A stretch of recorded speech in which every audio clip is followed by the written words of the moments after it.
आराध्य देव के श्री चरणों में सत सत नमन। मैं अभिनंदन गादिया सूरत से जैन हिंदी ऑडियो बुक में आपका स्वागत करता हूं।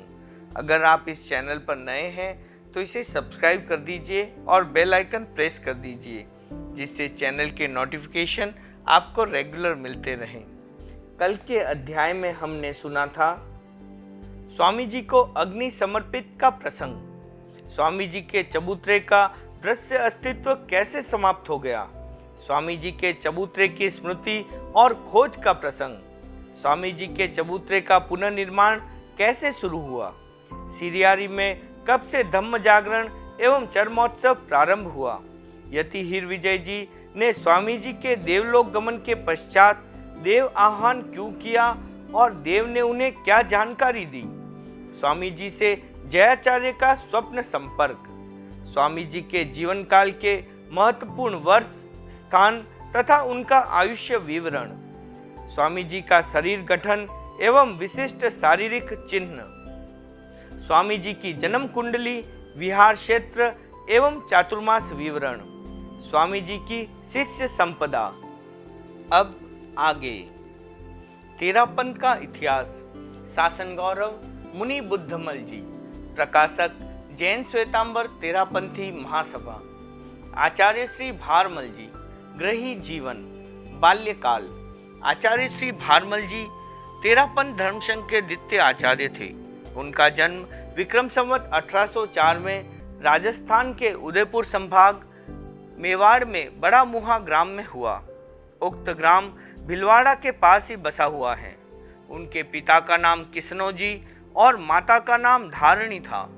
वे ओसवाल जाति में लोढ़ा गोत्र के थे।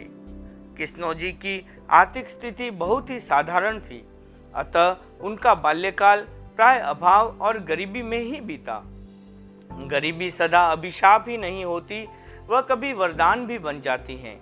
आचार्य भारमल जी के जीवन में जो सरलता, निर्भीकता और निरभिमानता थी, वह संभवतः उस गरीबी के जीवन के ही सद्गुणात्मक परिणति थी। अनबींधे कान। गृहस्थ जीवन की अपनी गरीबी को एक बार आचार्य अवस्था में उन्होंने ऐसे सहज भाव से व्यक्त किया जैसे कि वह उनके लिए कभी किसी प्रकार से गोपनीय थी ही नहीं। वह घटना इस प्रकार है। राजस्थान में प्राय बालकों के विंधाए विंधाए जाते हैं। एक भाई ने जब मुनि भारमल जी के कान अनबिंधे देखे तो पूछ लिया कि आपके कान क्यों नहीं बिंधे गए।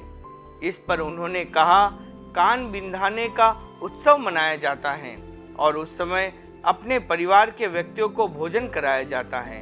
हमारे घर की स्थिति इतना व्यय करने की नहीं थी, इसलिए मेरे कान अनबिंधे ही रह गए। संत समागम। बाल्यावस्था में ही भारमल जी की रुचि धर्म की ओर झुकी हुई थी। उनकी पारिवारिक परंपरा में संतों को बड़ा सम्मान दिया जाता था। परिवार का प्रत्येक सदस्य संत समागम को अपना सौभाग्य मानता था। वे ही संस्कार बालक भारमल जी में भी पनपे। जब कभी ग्राम में संत आते तो वे अवश्य उनके पास जाते। एक बार वे स्वामी भीखंड जी के संपर्क में आए। प्रथम बार में ही वे उनसे ऐसे प्रभावित हुए कि दिन का अधिकांश समय उनके सामीप्य में ही बीतने लगा। उन्हें लगने लगा कि मानो वे सदा सदा से उनके साथ ही रहते आए हैं। अनेक बार के संपर्क ने उनके प्रसुप्त संस्कारों को झकझोरा। वे उद्बुद्ध हुए, तब उन्हें अपने आप में एक अपूर्व परिवर्तन की अनुभूति होने लगी। अज्ञात रूप में ही उनके मन के किसी आंतरिक तल से विराग का अंकुर सहजता के साथ ऊपर उठने लगा। पिता ने भी उनके उस परिवर्तन को प्रोत्साहित किया। इतना ही नहीं, उन्होंने उनका साथ भी दिया। उक्त प्रक्रिया में पिता और पुत्र दोनों ही संतों से एक अभूतपूर्व निकटता का अनुभव करने लगे। उसके पश्चात संत समागम उनकी अनिवार्य आवश्यकता बन गई। द्रव्य दीक्षा के 4 वर्ष। दीक्षा ग्रहण। बालक भारमल जी के मन में जब से विराग भाव उत्पन्न हुआ, तभी से तत्वज्ञान सीखने में भी उनकी रुचि बढ़ गई। प्राथमिक ज्ञान तो उन्होंने बहुत स्वल्प समय में ही कंठस्थ कर लिया। उसके बाद भी वे आगे से आगे सीखते रहे। पिता किस्नोजी बड़ी अवस्था के थे। सीखने में उनकी विशेष प्रवृत्ति नहीं थी। वे धीरे धीरे उतना ही सीख पाए जितना कि अनिवार्य कहा जाता था। उक्त अध्ययन को दीक्षा ग्रहण करने के मार्ग का प्रथम पड़ाव कहा जा सकता है। सन 1813 में आचार्य रघुनाथ जी ने अपना चातुर्मास बागोर में किया। स्वामी भीखंड जी भी उनके साथ थे। वैरागी भारमल जी भी अपने पिता किस्नोजी के साथ वहां आ गए। वहां संत समागम और ज्ञानाराधना में ही उनका अधिकांश समय व्यतीत होने लगा। संयम ग्रहण करने का उनका मानसिक संकल्प तो कभी का परिपक्व हो चुका था, केवल काल परिपाक की प्रतीक्षा ही शेष थी। मेवाड़ में उस समय की प्रचलित परंपरा के अनुसार चातुर्मास काल में किसी को दीक्षित नहीं किया जा सकता था। दीक्षा देकर वापस उसी समय ग्राम में आना भी वर्जित माना जाता था। बाहर से ही सीधा अन्यत्र विहार कर देना आवश्यक समझा जाता था। इसलिए प्रत्येक दीक्षार्थी को चातुर्मास समाप्ति तक प्रतीक्षा करनी ही पड़ती थी। चातुर्मास समाप्त हुआ। बागोर के बाहर विशाल वटवृक्ष की छाया में दीक्षा प्रदान करने का निश्चय किया गया। संत विहार कर वहां आए। जनता भी दीक्षा संस्कार देखने के लिए एकत्रित हुई।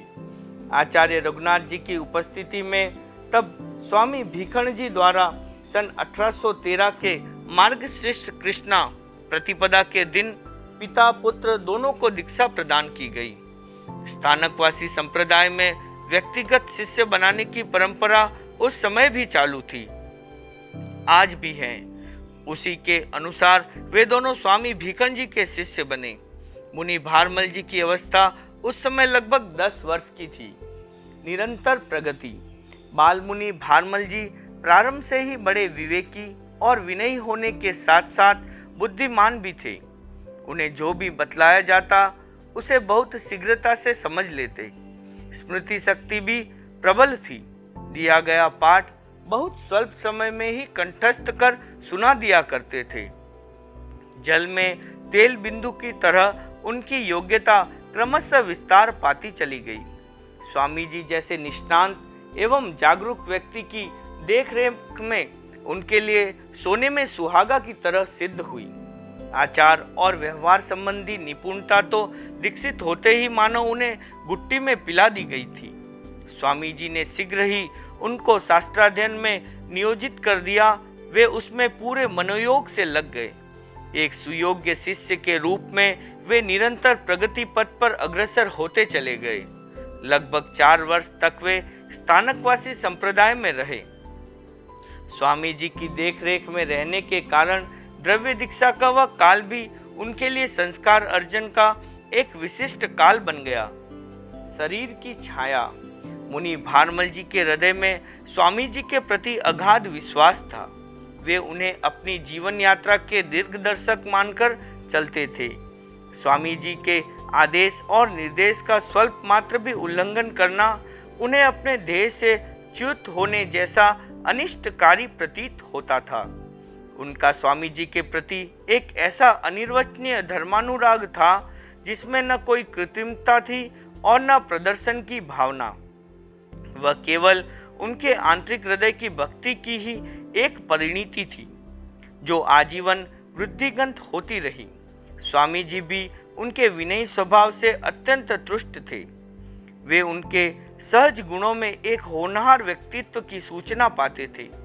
उनके समर्पण भाव की गहराइयों को देखकर शायद वे स्वयं आश्चर्यभीभूत होते रहे होंगे। उन्होंने अवश्य ही यह अनुभव किया होगा कि बाल मुनि उनके शरीर की छाया की तरह सदैव उनका अनुगमन करते हैं। मूलतः प्रारंभ काल से ही बाल मुनि भारमल जी आंतरिक एवं बाह्य दोनों ही रूपों में स्वामी जी से अभिन्न होते चले गए थे। समस्या का वात्या चक्र। भाव दीक्षा से पूर्व मुनि भारमल जी को दीक्षित हुए चतुर्थ वर्ष ही चल रहा था कि अचानक उन्हें एक विकट समस्या के वात्या चक्र में फंस जाना पड़ा। उससे बाहर निकलने में यद्यपि उन्हें अधिक दिन नहीं लगाने पड़े, परंतु वे थोड़े से दिन भी उन्हें आपाद मस्तक हिलाकर रख दिया। समस्या कहीं बाहर से नहीं आई थी, वह वहीं की परिस्थितियों के परिपाक में से उद्भव हुई थी। उससे पार होने के लिए मुनि भारमल जी को अपने पिता किसनोजी तथा गुरु भीखंड जी में से किसी एक को चुन लेना आवश्यक हो गया। उन्होंने उनमें से स्वामी भीखंड जी को ही चुना, पर उस निर्णय की रक्षा के लिए उन्हें अपने प्राणों की बाजी लगा देनी पड़ी। 13-14 वर्ष के बालक का वह साहस अत्यंत आश्चर्यकारी था। समस्या उत्पन्न होने के मूल में मुनि भारमल जी के पिता किसनोजी थे। उन्होंने पुत्र के साथ ही दीक्षा ग्रहण की थी। अध्ययन की अभिरुचि उनमें नहीं थी, अतः पुत्र को स्वामी जी के पास छोड़कर वे अन्य मुनियों के साथ जनपद विहार करने लगे। उनकी प्रकृति कठोर थी, अतः अधिक साधुओं के समूह में रहना उन्हें असुविधाजनक प्रतीत होता था। इसलिए भी उन्हें स्वामी जी के साथ रहने का विशेष अवसर नहीं मिला। वे न तो संवत 1815 के राजनगर चातुर्मास में स्वामी जी के साथ थे और न संवत 1817 में आचार्य रघुनाथ जी से पृथक होते समय बगड़ी में। वस्तुतः उन्हें स्वामी जी तथा उनके साथ अपने पुत्र भारमल जी के अभिनिष्क्रमण का पता कुछ दिनों के पश्चात ही लगा। पता लगते ही वे विहार करते हुए स्वामी जी के पास आ गए। बिलाड़ा में स्वामी जी उस समय बिलाड़ा में थे। भाव दीक्षा ग्रहण करने से पूर्व सहयोगी साधुओं के साथ श्रद्धा और आचार के संबंध में विचार विमर्श तथा चर्चाएं चालू थी। स्वामी जी के विचारों से प्रभावित साधु बड़े उत्साह के साथ कार्य को गति देने में जुटे हुए थे। अनेक महत्वपूर्ण निर्णय किए जा रहे थे। स्वामी जी संभवतः ही अत्यंत जागरूक व्यक्ति थे। उस संक्रमण काल में तो वे और भी अधिक सजगता से कार्य कर रहे थे। प्रत्येक बात और प्रत्येक व्यक्ति के मूल तक पेट कर ही कोई निर्णय करते और फिर तदनुसार कार्य करने में जुट जाते। भावी संघ के संभावित सदस्यों के आचार विचार को सूक्ष्म दृष्टि से देख लेने के साथ साथ प्रत्येक सदस्य की प्रकृति विषयक अनुकूलता प्रतिकूलता की परीक्षा कर लेना भी उनकी सावधान दृष्टि के लिए आवश्यक था। उन्होंने अपने साथी संतों की प्रकृति का अध्ययन करना प्रारंभ किया और प्रत्येक के विषय में स्वतंत्र बुद्धि से निर्णय लिया। स्वामी जी का निषेध। किसनोजी की प्रकृति के कठोर होने के साथ ही रस लोलुप भी थे। सरस और नीरस आहार में समबुद्धि तो दूर रही, पर कभी कभी व्यवहारिकता का भी लोप कर देते थे। उससे वे अनेक बार अपने साथियों के लिए असमाधि का कारण बन जाते थे। प्रकृतिगत इन दुर्बलताओं को देखकर स्वामी जी ने उनको अपने साथ रखने योग्य नहीं पाया। उन्होंने तब मुनि भारमल जी को अपनी भावना बतलाते हुए कहा, मैं किसनोजी को अपने साथ रखने योग्य नहीं समझता, अतः तुम कहाँ रहना चाहते हो यह अपनी इच्छा अनुसार सोच लो और एक निर्णय कर लो। मुनि भारमल जी ने अविचल भाव से कहा, उनके विषय में आप जैसा उचित समझे वैसा करें, किंतु मैं तो आपके साथ ही रहना चाहता हूँ। स्वामी जी ने तब किसनोजी को बुलाया और अपने विचार बतलाते हुए कहा, हम सब शुद्ध संयम का मार्ग अपनाने के दृष्टिकोण से एकत्रित हुए हैं, परंतु इस समय जो स्थिति विरोधी व्यक्तियों के द्वारा उत्पन्न कर दी गई है उसे देखते हुए लगता है कि इस पवित्र कार्य में भी हमारे लिए पग पग पर बाधाएं उपस्थित हो जाएगी। हम सहिष्णु बनकर उन सबको सहना होगा, तभी अपने कार्य में सफलता पा सकेंगे। ऐसी स्थिति में मैं तुम स्वयं अपनी प्रकृति के विषय में सोच सकते हो। मैंने जहाँ तक तुम्हारी प्रकृति का अध्ययन किया है इस निष्कर्ष पर पहुँचा हूँ कि तुम विरोधी स्थितियों के अवसर पर अपने को नियंत्रित नहीं रख सकते। साधारण स्थिति में भी तुम्हारी प्रकृति दूसरों के लिए असमाधि का कारण बन जाती है। तुम इस विषय पर भविष्य में विजय पा लोगे ऐसा विश्वास नहीं हो पा रहा है, अतः मैं तुम्हें अपने साथ रखने में असमर्थ हूँ। तीव्र प्रतिक्रिया। स्वामी जी की दो टुक बात से किसनोजी अपने स्वभावानुसार तत्काल ही क्रुद्ध हो उठे। वे कहने लगे, आप अत्यंत स्वार्थी हैं, मुझे मूर्ख बनाकर केवल अपना काम निकालना चाहते हैं, परंतु मैं इतना मूर्ख नहीं हूँ कि अपने पुत्र को तो आपके पास छोड़ दूँ और स्वयं इस बुढ़ापे में अकेला निशाय होकर भटकता फिरूं। आप तो मुझे न घर का रहने देना चाहते हैं और न घाट का, परंतु मैं ऐसा नहीं होने दूंगा। मुझे साथ में रखेंगे तभी भारमल यहाँ रह सकेगा, अन्यथा मैं उसे अपने साथ ले जाऊंगा। कृष्णोजी की प्रतिक्रिया बड़ी तीव्र थी। वे असम्मानजनक ढंग से बोल रहे थे। फिर भी स्वामी जी ने धैर्यपूर्वक उनको समझाते हुए कहा, तुम इतने गर्म क्यों हुए जा रहे हो? मैं तुम्हारे पुत्र को बहला फुसला कर रखना नहीं चाहता। मैं उसे संयम योग्य समझता हूँ, इसलिए यदि मेरे पास रहकर साधना करना चाहे तो मुझे प्रसन्नता होगी, अन्यथा तुम उसे सहर्ष ले जा सकते हो, मैं बाधक नहीं बनूंगा। स्वामी जी की शांतिपूर्ण और न्याय संगत बात से कृष्णोजी का क्रोध और भी उग्र हो गया। वे उठे और अपने तथा भारमल जी के भंडोपकरण एकत्रित कर ले आए। यद्यपि मुनि भारमल जी ने उनके इस कार्य में कोई रस नहीं लिया, फिर भी वे उनके पास आकर कहने लगे, भारमल चल खड़ा हो, अब हमें इनके साथ नहीं रहना है। मुनि भारमल जी नहीं उठे तो डांटते हुए बोले, उठता है कि नहीं? तुझे मेरे साथ चलना होगा, किसी भी स्थिति में मैं तुझे यहाँ नहीं छोड़ूंगा। मुनि भारमल जी फिर भी नहीं उठे। तब कृष्णोजी ने उनका हाथ पकड़ा और प्राय घसीटते हुए उन्हें बाहर ले गए और किसी दूसरे स्थान में जाकर ठहर गए। एक सत्याग्रह। मुनि भारमल जी उस अप्रत्याशित घटना से बड़े खिन्न हुए। वे एक क्षण के लिए भी स्वामी जी से पृथक नहीं रहना चाहते थे। उनके सामने उस समय वस्तुतः एक धर्म संकट उपस्थित हो गया। एक और साधना का पवित्र मार्ग था तो दूसरी ओर पिता। दोनों में से किसी एक को चुनने की स्थिति उनके सम्मुख थी। उन्होंने तत्काल निर्णय किया और अपने लिए साधना मार्ग को चुन लिया। उस चुनाव में पिता बाधक बन रहे थे, अतः एक साधक के रूप में उनके लिए आवश्यक हो गया कि पिता आदि के किसी भी स्नेह बंधन को वे अपने मार्ग में न आने दे। उन्होंने वैसा ही किया। वे उस समय बालक थे, किंतु परिस्थितियों की गंभीरता को अच्छी तरह समझते थे। वे जानते थे कि इस समस्या को अभी नहीं सुलझाया गया तो कालांतर में सुलझाना और भी कठिन हो जाएगा।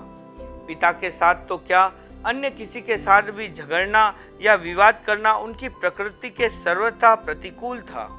वे पिता के हृदय परिवर्तन के लिए अहिंसा का ही प्रयोग करना चाहते थे। उन्होंने मन ही मन कुछ निश्चय किया और फिर कृष्णोजी से कहा, मैं आपके द्वारा लाए गए आहार पानी का यावत जीवन के लिए प्रत्याख्यान करता हूँ। कृष्णोजी उक्त प्रतिज्ञा से चिंतित तो हुए ही, क्रुद्ध भी हुए, परंतु उस समय बोलना उचित न समझकर मौन रहे। उन्होंने सोचा कि भूख लगेगी तब अपने आप खा लेगा, अभी से बात को खींचकर पक्का क्यों किया जाए।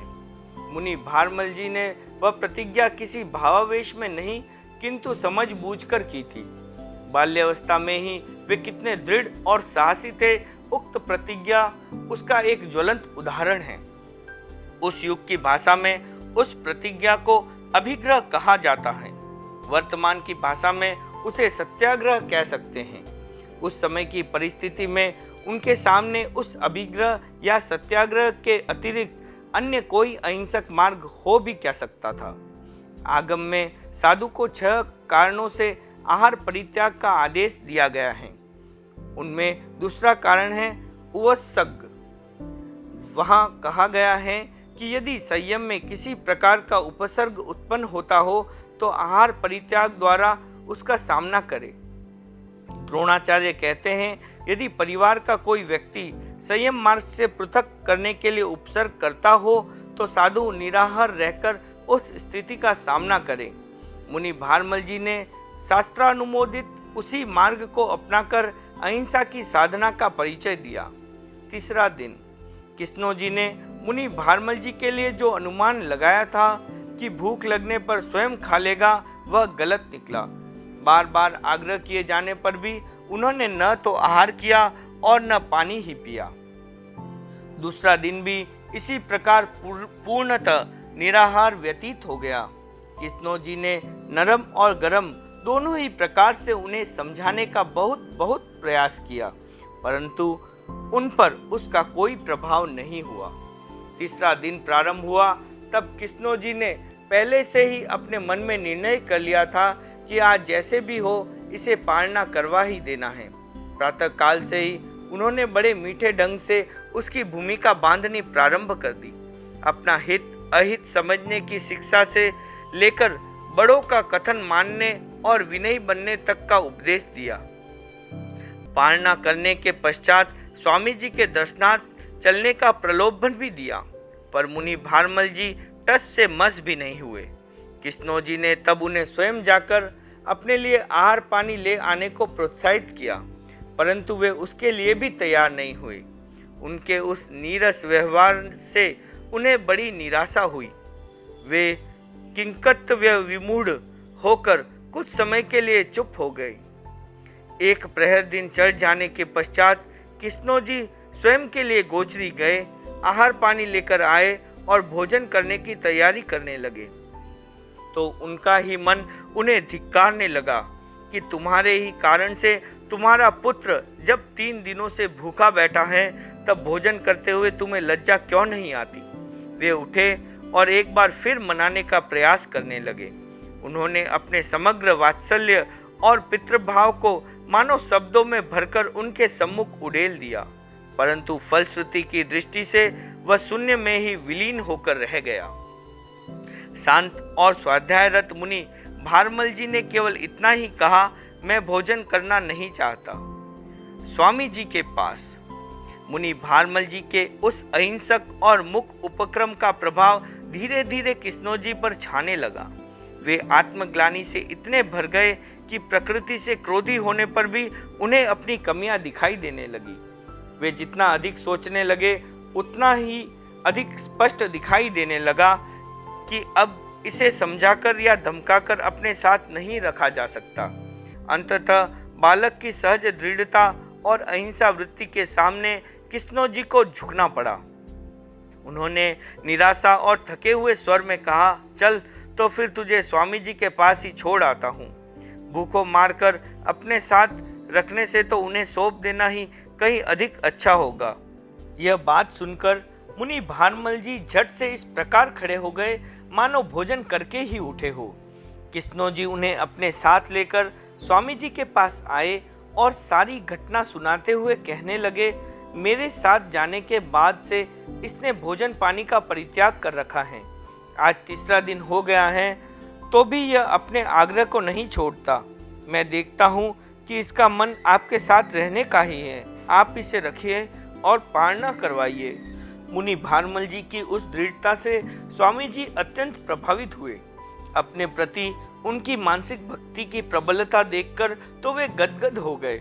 उस समय मुनि भारमल जी की प्रसन्नता का तो कोई ठिकाना ही नहीं था, परंतु स्वयं स्वामी जी भी उन्हें पाकर बहुत प्रसन्न हुए। मुनि भारमल जी की भावना पूर्ण हुई। लगभग 2.5 दिन की निर्जल तपस्या की अग्नि ने उनके स्वर्णमय व्यक्तित्व को निखार कर कुंदन बना दिया। स्वामी भीखन ने आहार पानी मंगवाया और उन्हें पालना करवाया। किस्नोजी की व्यवस्था, किस्नोजी की स्थिति बड़ी विचित्र हो गई। स्वामी जी उन्हें अपने साथ रखने का निषेध कर चुके थे। पुत्र स्वामी जी को छोड़कर उनके साथ नहीं रहना चाहता था और आचार्य रघुनाथ जी को वे छोड़ आए थे, अतः पुनः वहां जाने में स्वयं नहीं चाहते थे। ऐसी स्थिति में करणीय का कोई निर्णय नहीं हो पा रहा था, इसलिए उनका मन गहरी उदासी से भर गया। द्वार पर खड़ी वृद्धावस्था और एकाकीपन की ओर ध्यान जाने पर तो उन्हें अपने सम्मुख विशाल शून्य के अतिरिक्त अन्य कुछ भी दृष्टिगत नहीं हुआ। अंततः उन्होंने अपनी उलझी हुई समस्या का सुलझाव स्वामी जी से ही करवा लेना चाहा। उन्होंने स्वामी जी से कहा, भाव दीक्षा ग्रहण करने से पूर्व आप मेरी भी कोई समुचित व्यवस्था कर दे। वृद्धावस्था में मुझे साथ खोजने के लिए कहीं भटकना न पड़े, इसलिए चाहता हूँ कि किसी टोले में मेरा स्थान जमा दीजिए। स्वामी जी ने उनकी वह बात स्वीकार कर ली। वे उस विषय को लेकर आचार्य जयमल जी से मिले। वे भी उन दिनों बिलाड़ा में ही आए हुए थे। उन्होंने स्वामी जी के कथन पर कृष्णोजी को अपने संग में रखना सहर्ष स्वीकार कर लिया। स्वामी जी ने तब कृष्णोजी को शिष्य रूप में उन्हें सौंप दिया और कर्तव्य पूर्ति की सुखानुभूति के साथ किंचित भार मुक्तता का अनुभव किया। 3 घरों में बधावना। आचार्य जयमल जी स्वामी जी के विचारों के समर्थक थे। परिस्थितिवश आचार क्रांति में साथ न देने के लिए यद्यपि उन्होंने अपनी विवशता व्यक्त की थी, फिर भी उनकी सहानुभूति तो उनके साथ ही थी। संभवतः यही कारण था कि उन्होंने स्वामी जी द्वारा अयोग्य समझ कर सौंपे गए शिष्य को भी अपने संग में स्थान दे दिया। यद्यपि प्रत्यक्ष सहयोग वे नहीं कर सके, पर इस प्रकार का परोक्ष सहयोग तो उनका तथा उनके साधु समुदाय का प्राय चलता ही रहा। आचार्य जयमल जी विनोदी प्रकृति के थे। कृष्णोजी की घटना के संबंध में उन्होंने अपने स्वभावानुसार हास्य करते हुए स्वामी जी के लिए बड़े ही आत्मीय भाव से कहा, भीखन जी बड़े चतुर व्यक्ति हैं। उन्होंने एक ही काम से 3 घरों में बधावना कर दिया। हमने समझा कि एक शिष्य बढ़ गया, कृष्णोजी ने समझा कि स्थान जम गया और स्वयं भीखन जी ने समझा कि चलो बला टल गई। कल के अध्याय में हम सुनेंगे बाल मुनि भारमल जी के साथ हुई सर्प की घटना का प्रसंग। सर्प के उपसर्ग के बाद केलवा के लोगों में क्या परिवर्तन आया। स्वामी जी अपनी किसी भी विशेष आज्ञा का पहला प्रयोग किस पर करते थे। दंड स्वरूप एक तेला का प्रसंग। स्वामी जी ने भारमल जी की लेखनी करने का त्याग क्यों किया। मुनि भारमल जी ने अनेक ग्रंथों की प्रतिलिपियां क्यों की थी। क्या आचार्य काल और युवाचार्य काल में भी आचार्य भारमल जी की लिपि कार्य चलती रही। स्वामी जी ने भारमल जी को एक प्रति और लिखने को क्यों कहा। स्वामी जी ने भारमल जी को नींद उड़ाने का क्या उपाय बताया।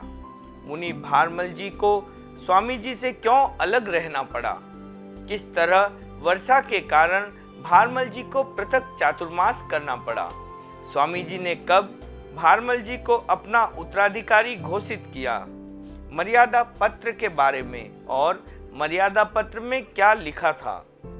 स्वामी जी और भारमल जी की जोड़ी को वीर गौतम की जोड़ी क्यों कहते हैं।